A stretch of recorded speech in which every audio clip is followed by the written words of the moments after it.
जय श्री राम भक्तों, वेदात्मा चैनल में आपका स्वागत है। आज हम बात करेंगे पाप को पुण्य में कैसे बदले, ये जाने। अर्जुन और कृष्ण संवाद। अर्जुन, मनुष्य कर्म कैसे करे जो पाप पुण्य से मुक्त हो सके? पाप पुण्य से मुक्ति कैसे मिले? कृष्ण, हे पार्थ, जो मनुष्य फल के इच्छा त्याग कर कर्म को अपना धर्म समझकर करे तो उसे फल अवश्य मिलेगा, परंतु इन फल को विधाता की इच्छा समझकर वे इसे स्वीकार करे। ज्ञानी पुरुष इसी योग के अपना करके कर्म योगी बन जाते हैं। अर्जुन, वाह प्रभु वाह, वह कर्म का तरीका बताओ, कर्म भी करो और बंधन भी न हो। कृष्ण, बड़ा ही सहज तरीका है, तुम कर्म फल में आसक्ति मत रखो। अर्जुन, ये कैसे हो सकता है? फल प्राप्ति की इच्छा तो हर कोई करता है, परंतु इच्छा करने से मनुष्य को क्या फल की प्राप्ति होती है? कृष्ण, नहीं अर्जुन, फल तो प्रारब्ध के हाथ में है और जो मनुष्य फल की इच्छा से कार्य करता है उसका मन अपने कर्म कर्तव्य फल से विचलित हो जाता है और वह फल उसे प्राप्त नहीं होता है जिससे वह इच्छा किया था। पार्थ, मनुष्य कर्म कर सकता है, फल कदापि उसके अधीन नहीं है। अर्जुन, केशव, यदि फल की प्राप्ति मनुष्य के कर्म के अधीन नहीं है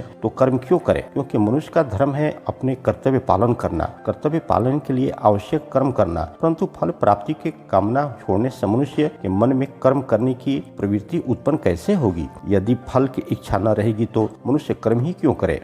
कृष्ण, हे अर्जुन, साधारण मनुष्य फल के इच्छा से ही कर्म में प्रवृत्त होते हैं। वे सुख दुख आदि के चक्र में फंस जाते हैं, उनकी मन शांति नष्ट हो जाती है।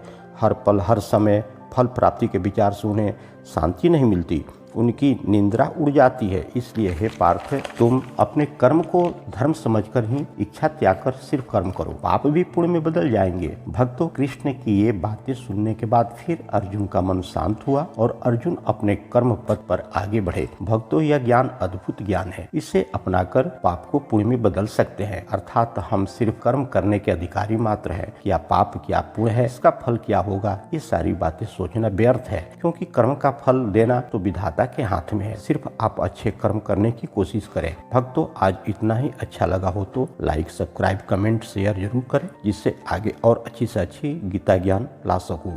जय श्री